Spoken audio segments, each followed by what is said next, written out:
여러분 반갑습니다. 정희철 목사입니다. 자, 오늘은 주일을 맞아서 요한계시록 15번째 살펴보는 시간입니다. 본문은 2장 1절부터 7절. 오늘 에베소 교회에 보내신 편지의 내용을 마치는 마지막 세 번째 시간입니다. 첫째로 우리는 우리의 처음의 목표, 우리 신앙의 처음에 출발할 때 세워졌던 목표에서 벗어나지 않았는지 우리 자신을 늘 돌아보아야 한다는 사실을 오늘 본문을 통해서 발견할 수 있습니다. 에베소 교회 목회자는 칭찬을 먼저 많이 받았죠. 악한 자들을 용납하지 않았습니다. 여기서 말하는 악한 자들이란 대부분 이단입니다. 복음을 왜곡하여서 사람들에게서 구원의 가능성을 빼앗아 가버리는 그런 이단들을 대부분 이렇게 악한 자들이라고 성경은 말을 하고 있습니다. 요즘 저에게 악한 자들로 생각되는 대표적인 사람들은 청교도 사상으로 목회를 하는 사람들입니다. 청교도 사상을 추종하는 사람들입니다. 흔히 한국교회에서는 신천지가 가장 악하다고 말들을 하고 있는데, 신천지의 악함은 온 세상이 다 알고 있는 정도입니다. 다 알고 있습니다. 그런데 이 청교도 사상의 악함은 무섭습니다. 왜냐하면 세상 사람들도 모르고 있습니다. 세상 사람들이 오히려 청교도 그러면 굉장히 존경하고 훌륭하게 여기고 있지요. 그리고 교회도 여전히 그것을 모르고 있습니다. 굉장히 훌륭하게 생각하고 있습니다. 철저하게 이 악함이 가려져 있습니다. 이것이 바로 청교도의 무서운 점입니다. 청교도는 그리스도가 오셔서 십자가에 달리심으로 우리가 지옥에 가지 않게 되었다라고 가르칩니다. 우리는 흔히 성경을 통하여 십자가를 통하여 우리가 죄의 용서를 받고 완전히 의롭다함을 얻었다고 가르치는데, 그렇게 믿죠 우리가. 근데 청교도들은 그리스도가 오시어서 십자가에 달리심으로 우리가 지옥에 가지 않게 되었다 이렇게 가르치고, 그리고 십자가에 달리시기 전에 그리스도께서 율법을 완전하게 실천하심으로 자기와 우리가 천국에 들어갈 자격을 얻었다. 그러니까 십자가만 있으면 지옥에는 안 가는데 천국에 못 가요. 그러면 둥둥 떠다니는 거죠. 구천을 떠돌죠, 한국말로. 그런데 그리스도가 십자가에 달리시기 전에 율법을 완전히 실천했으므로 천국에 들어갈 자격이 생겼다. 십자가는 우리에게 죄 용서만 주는 소극적인 의이고, 예수님이 아담 대신 율법을 철저하게 지키신 것은 우리를 천국에 들어가게 만드는 적극적 의, 소극적 의보다는 적극적 의가 중요하죠. 이 적극적 의가 없으면 지옥에 안 들어가긴 하지만 천국에 못 가기 때문입니다. 이런 이상한 복음이 어디 있습니까? 그런데 이런 복음을 가르치는 사람들을 불신자들도 존경하고 교회도 존경하고 청교도 하지 않습니까? 그래서 무서운 거죠. 이 악한 사상이죠. 성경은 분명히 우리에게 오직 하나의 구원의 길을 가르칩니다. 지혜 없고 의로우신 그리스도가 우리 대신 십자가에 달려 우리의 죄값을 하나님께 지불하심으로 우리의 죄가 용서되고, 우리가 죄 용서받은 우리가 의로워졌으므로 천국에 간다. 이게 성경이 말하는 복음입니다. 로마서 5장 9절에 우리가 그 피를 인하여 의롭다 하심을 얻었은즉, 자 여기 보세요. 우리가 그 피를 인하여 의롭다 하심을 얻었은즉, 우리가 그 율법 준수를 인하여 의롭다 하심을 얻었은즉, 이게 아니고요. 우리가 그 피를 인하여 의롭다 하심을 얻었은즉 더욱 그로 말미암아 진노하심에서 구원을 얻을 것이니, 진노하심에서 구원을 얻을 것이니. 그러니까 그 피를 인하여 의롭다 하심을 얻었고 그 피를 인하여 진노하심에서 구원을 얻었다. 그러니까 그리스도께서 십자가에 우리 대신 달려 피 흘리심으로 우리가 진노하심에서도 구원, 제사함, 지옥에 가지 않는 제사함, 그리고 그 의롭다 하심을 얻었어요. 그러니까 천국에 가죠. 모두 그리스도가, 죄 없고 흠 없는 그리스도가 우리 대신 십자가에 달려 죽으심으로 일어난 일입니다. 그런데 청교도들은 세상에 이걸 어떻게 바꿉니까? 그리스도가 십자가에 달려서 지옥에 가지 않게 했고, 그것은 소극적 구원의 의의다. 근데 십자가에 달리시기 전에 율법을 철저하게 지키셨으므로 우리가 천국에 갈 수 있는, 자기도 천국에 갈 수 있는 의를 얻었다. 그것은 적극적 의이다. 이렇게 가르쳐요. 그러니까 기독교가 달라져요. 종교가 달라집니다. 믿음이 달라집니다. 믿음이 달라지면 하나님의 은혜가 달라져 버리죠. 하나님의 은혜가 달라지는 것이 아니고 정확히 말하면 은혜가 없어지는 거죠. 자, 성경의 복음을 한 자라도 바꾸면 안 됩니다. 성경의 복음에서 한 자라도 바꾸는 사람은 그래서 이단입니다. 한 글자도 우리 마음대로 바꾸면 안 됩니다. 자, 이런 그 복음을 바꾸는 사람들이 지금도 존경을 받고 한 신학교를 지배하고 있고 얼마나 무서운 일입니까? 근데 이것을 발견해서 말하면 오히려 욕을 먹습니다. 매도당합니다. 또 이렇게 왕따를 시키려고 합니다. 이게 바로 성경이 말하는 악한 일입니다. 에베소 교회 목사님은 이런 악한 일을 발견하고 또 발견한다는 그것도 참 뛰어난 거죠. 하나님의 은혜가 있으니까 발견한 거죠. 그리고 용기를 내어서 싸웠습니다. 그 거짓됨과 악함을 드러내었습니다. 그래서 물리쳤습니다.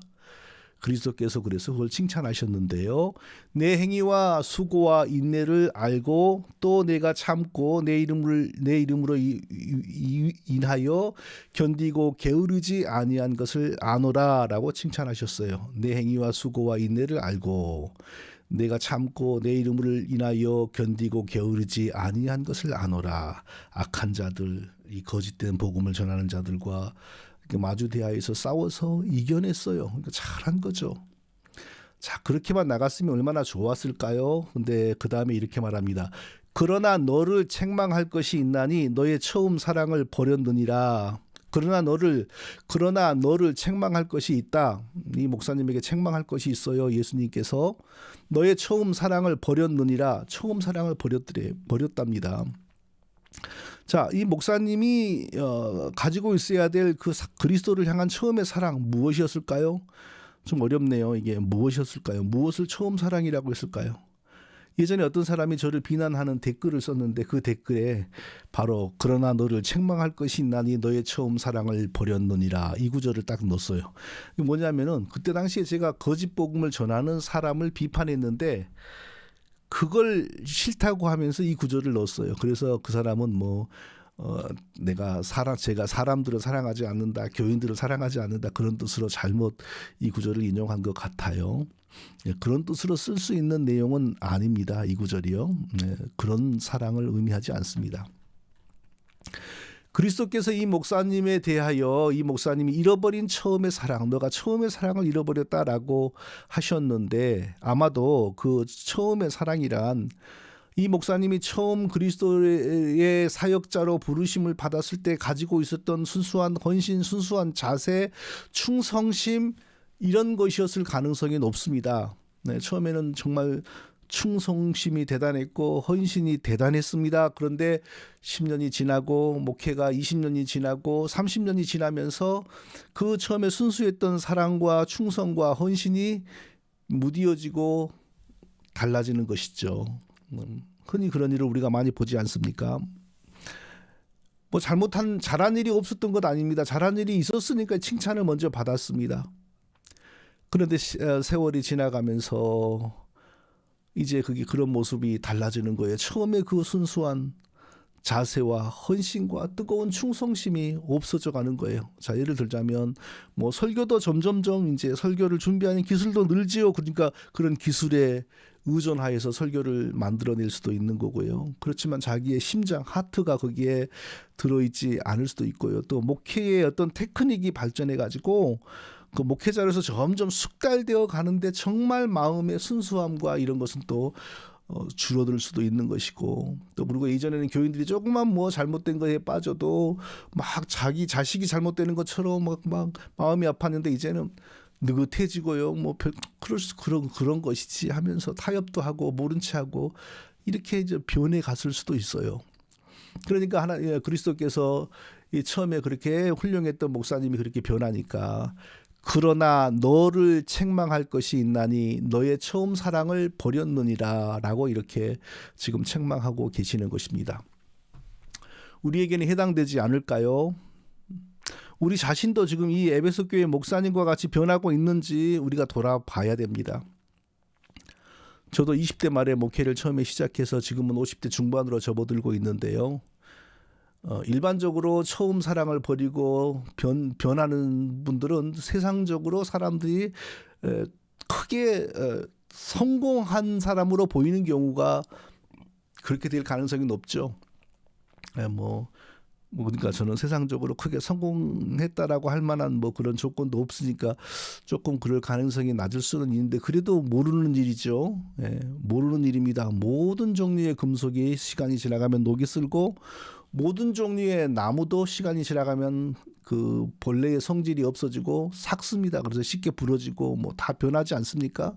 사람의 마음도 세월과 함께 무뎌집니다. 변합니다. 게을러집니다. 자, 그렇게 되지 않게 하시려고 주께서 우리에게 하시는 방법은 무엇일까요? 주로 주께서 사랑하는 자들을 때를 따라 정신이 다시 한번 번쩍 들도록 고난을 주시는 것입니다. 고난을 주시면, 고난을 우리가 당하게 되면 되게 택하신 자들, 하나님의 사람들에게 고난이 오면 번쩍 정신이 듭니다. 그리고 다시 기도하기를 시작합니다. 그러나 택하심을 받지 못한 사람들에게 고난이 오면 오기가 생기고 분노가 생기고 오히려 주변 사람들과 하나님을 향하여 욕을 하고 저주하고 그런 일들도 일어납니다. 그러나 택하신 자녀들에게, 하나님을 아는 자녀들에게 고난이 오면 각성합니다. 깨어납니다. 더 기도합니다. 고난이 오면 그 고난 때문에 죄를 짓다가도 멈춥니다.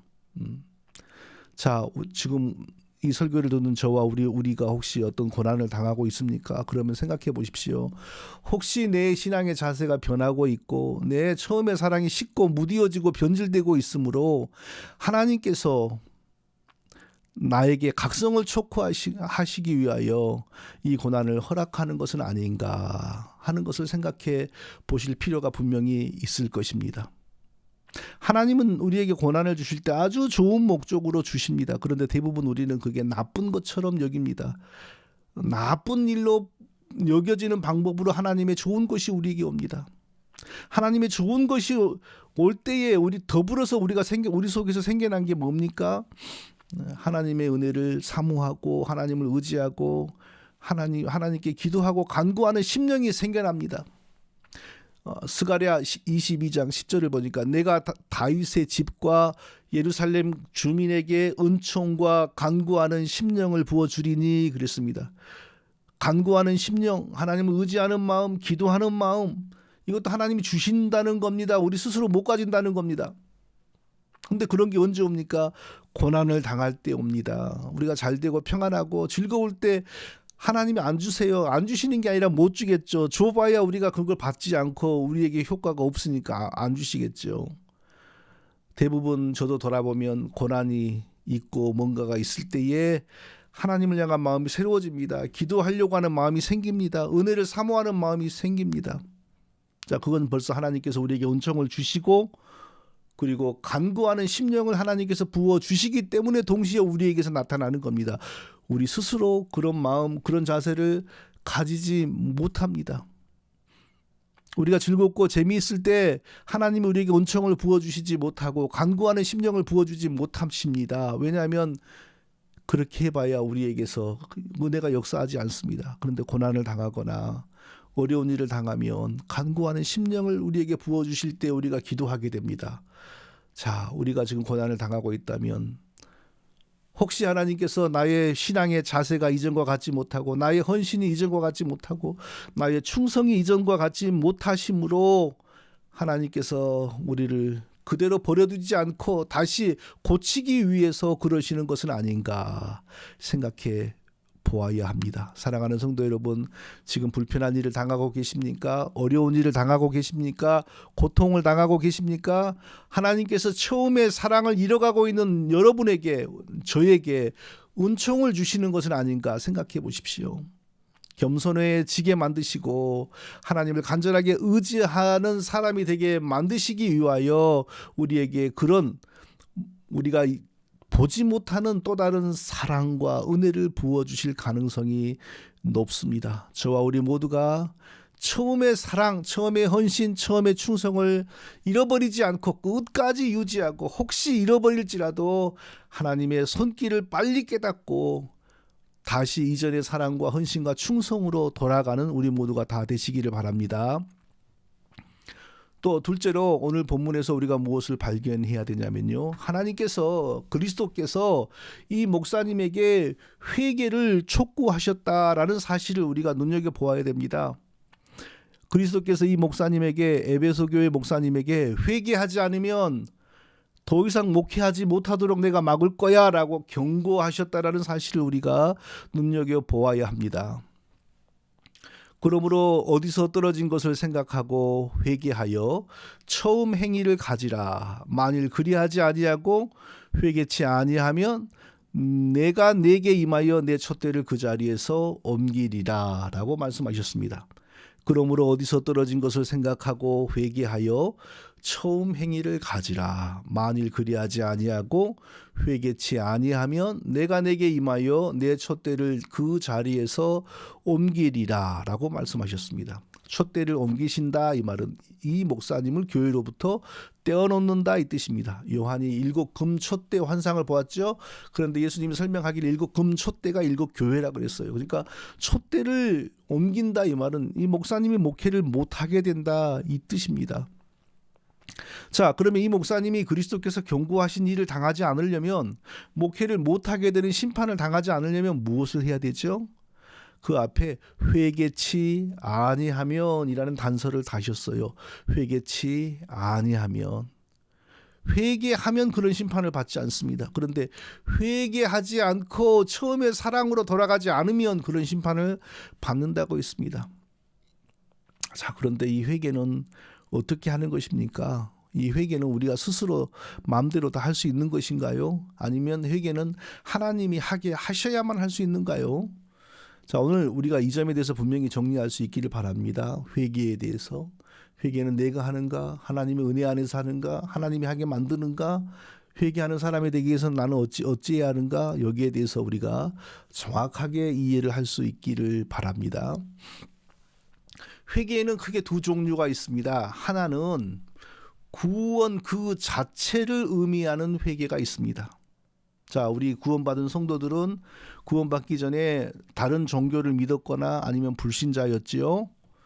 자, 다른 종교인이었거나 불신자였는데 하나님께서 은혜를 주셔서 예수 그리스도를 믿게 하심으로 구원을 얻었습니다. 예수님을 믿을 때에 예수 그리스도의 그 피로 죄 용서 받고 예수님의 거룩함과 의로움에 동참하여 연합되어 예수님처럼 의로운 사람이라고 저도 하나님 앞에 인정을 받음으로 우리가 구원을 얻은 겁니다. 자, 이것이 가장 근본적인 회개입니다.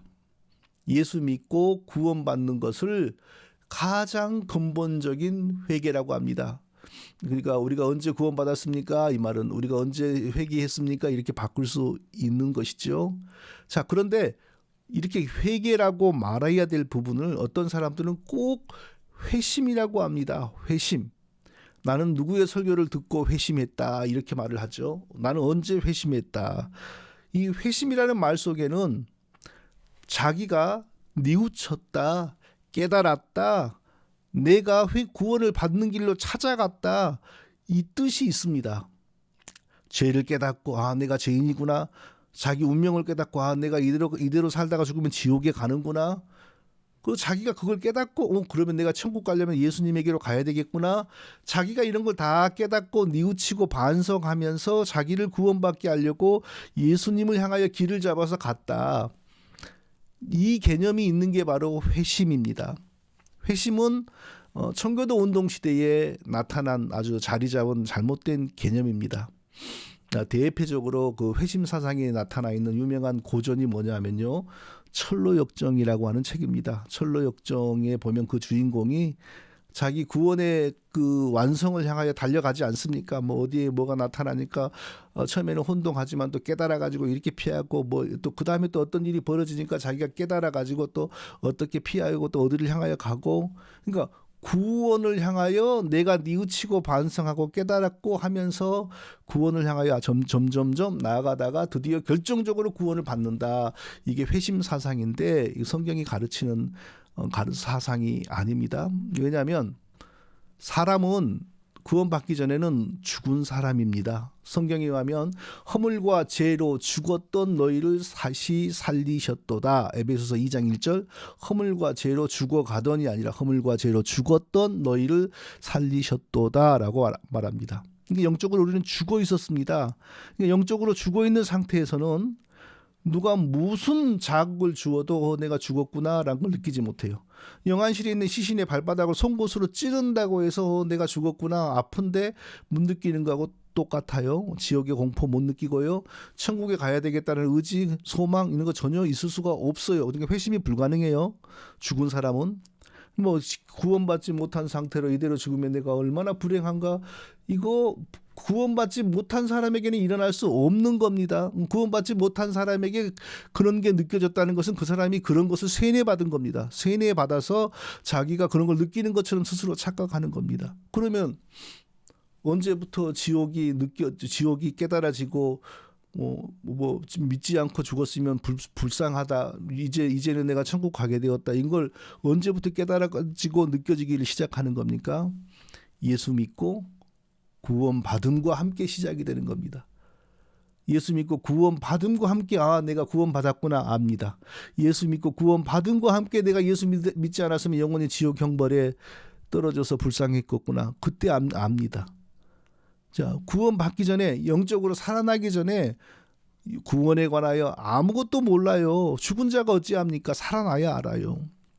그러므로 구원에 관한 회개, 구원받는 회개는 사람의 작용이 아무것도 없어요. 오직 하나님의 역사입니다. 완전히 죽은 자에게 하나님께서 복음을 주시죠. 죽은 자에게 복음을 주는데 죽은 자가 복음을 믿을 수 있습니까? 못 믿죠.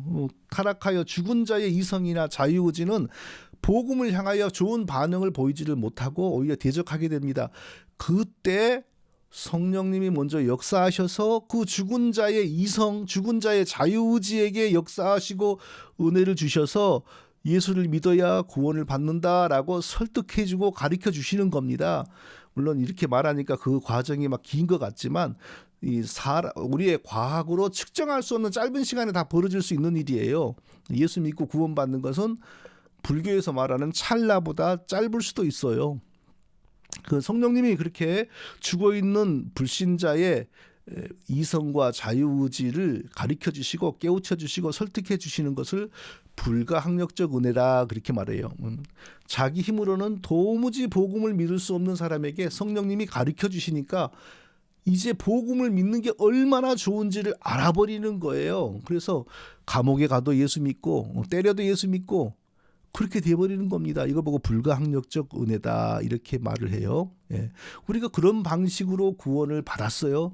그 구원을 받는 과정에서는 우리의 작용이나 우리의 노력이 하나도 없었습니다. 오직 그 은혜가 임한 사람이 기쁨으로 예수를 믿어버린다니까요. 예, 그게 하나님의 은혜입니다. 그러니까 구원의 회개는 전적으로 하나님의 은혜지 우리 사람의 개입이 없습니다. 그러니까 하나님의 택하심을 따라 하나님의 은혜를 따라 우리가 구원의 회개를 하는 겁니다. 그것은 마치 성경의 사건 하나를 비유하자면 죽은 지 4일이 지났던 나사로를 예수님이 밖에서 살려서 불러내는 거하고 똑같은 거예요. 나사로가 자기가 사는 과정에서 무슨 일을 하나도 한 게 없어요. 우리가 마치 구원의 회개는 죽은 나사로가 살아나는 거다 이렇게 생각하시면 됩니다. 그런데 구원 받고 이후에 또 많은 회개가 우리에게 일어나는데요. 우리가 구원의 회개를 하고 난 이후에 이제 하나님의 뜻대로 살기 위한 하나님이 싫어하는 죄를 버리기 위한 회개를 수없이 하게 됩니다. 수많은 회개를 하다가 천국에 가게 되는데 우리가 많은 구원의 회개 이후에 많은 회개를 거듭한다는 그 자체가 우리가 구원받았다라는 증거입니다. 그 사람이 천국에 정말 갈 사람이라는 증거는 그가 구원받고 난 이후에 많은 회개를 했다라는 겁니다. 이거보다 확실한 증거는 없습니다. 그 사람에게 구원이 있기 때문에 이미 영적으로 살아났기 때문에 이제 부분적이고 크고 작은 죄들을 회개하기를 시작하는 것입니다. 하나님의 사람으로 예수님을 닮아가는 사람으로 변화되어 가는 것이죠. 하나님께서 에베소 교회 목사님에게 회개하라고 하신 것은 바로 이 회개를 의미하는 겁니다. 구원은 받았는데 하나님이 주신 사명에 대해서 바르지 못하니까 그것을 회개하라는 거예요. 그래서 그것을 회개하지 않으면 촛대를 옮기시겠다라고 하는 것입니다. 이것은 하나님이 하나님의 은혜로만 한다라고 말할 수도 없고요. 사람이 홀로 한다라고 말할 수 없어요. 여기에 참 그 하나님과 사람의 그 역할이 범위가 아주 예민하게 이렇게 맞물려 있어가지고 설명하기가 정말 어려워요. 제가 생각하기에 이렇게 구원받은 사람이 하나님의 뜻대로 살기 위해서 회개하는 것은 마치 그 나사로가 살아나는 거 말고요. 손 마른 환자가 예수님을 만나 고침을 받는 것과 같은 모습이라고 저는 생각합니다. 자, 어떤 사람이 손이 말랐다. 성경이 그렇게 나오지 않습니까? 손이 말랐다. 그것은 신경이 죽었다, 근육이 죽었다 이 뜻이 그렇게 안 움직인다는 거예요. 못 움직인다는 거예요.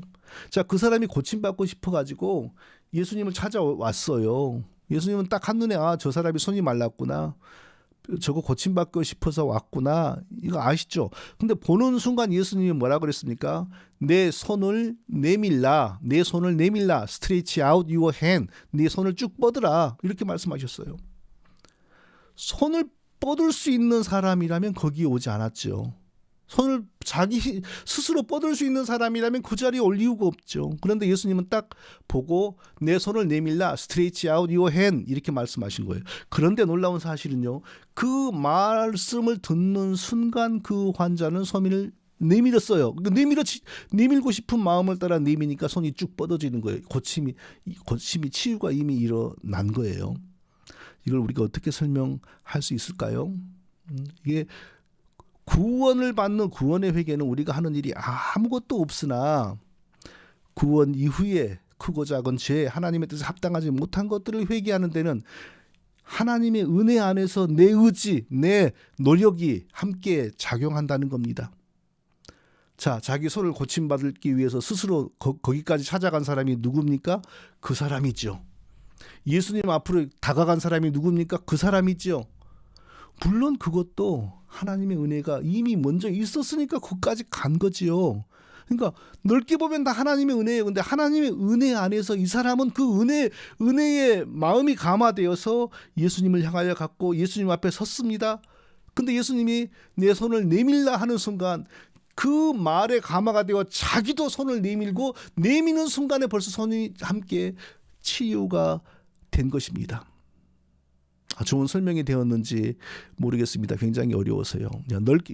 우리가 구원의 회개 이후 죄를 버리고 하나님의 뜻에 합당치 못하는 것을 버리는 회개에 있어서도 하나님의 은혜 없이는 안 됩니다. 그런데 하나님의 은혜 안에서 우리의 노력, 우리의 결정, 우리의 열심이 함께 요구된다는 것입니다.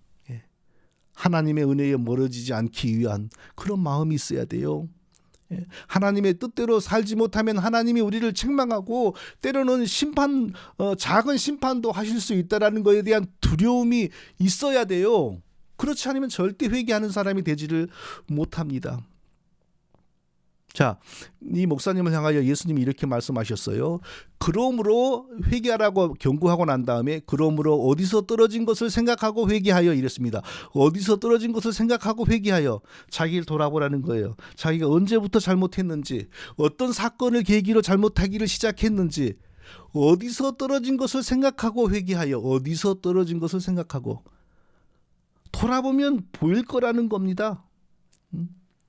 구원받는 데는 내가 할 일이 하나도 없어요. 근데 구원받고 난 다음에 하나님의 뜻대로 살기 위하여 하는 회개는 내가 돌아보면 보인다는 거예요. 왜요? 이미 구원받은 사람이기 때문에, 이미 영적으로 살아난 사람이기 때문에, 이미 양심이 좀 살아났기 때문에 무엇이 잘못됐는지 느껴지는 게 있다 이겁니다.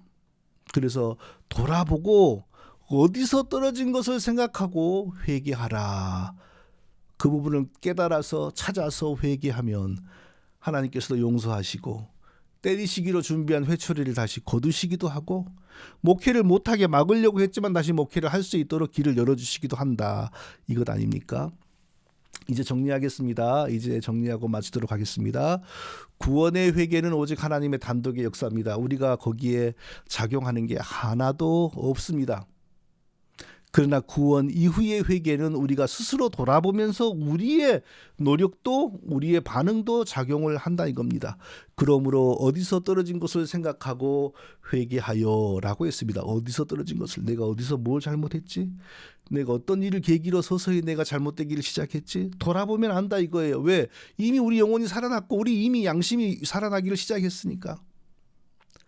모른다는 것은 스스로 속이는 겁니다. 아니면 구원을 받지 못했기 때문이거나 아니면 완악해가지고 일부러 자기를 속이고 남을 속이는 겁니다.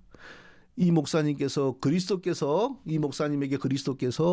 회개하지 않으면 촛대를 옮기시겠다라고 경고하셨는데 같은 일이 우리에게는 왜 일어나지 않겠습니까? 일어날 수 있습니다. 회개하지 않으면 더 큰 것을 위하여 우리의 건강을 치실 수도 있고요. 우리의 재물을 치실 수도 있습니다. 그래서 우리가 죄를 그치고 우리가 잘못하기를 그치고 더 하나님께 합당한 사람으로 된다면 그게 하나님 보시기에 좋은 것 아닙니까?